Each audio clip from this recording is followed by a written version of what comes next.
Hey, this is Crazy Crate 2, and Surfin' Lund, and we will be reviewing the turbo thruster.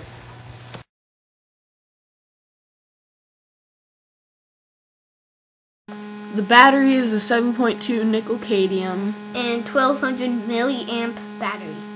It takes about 10 to 16 hours to charge fully, and it runs for about 20 to 30 minutes if it's full charged.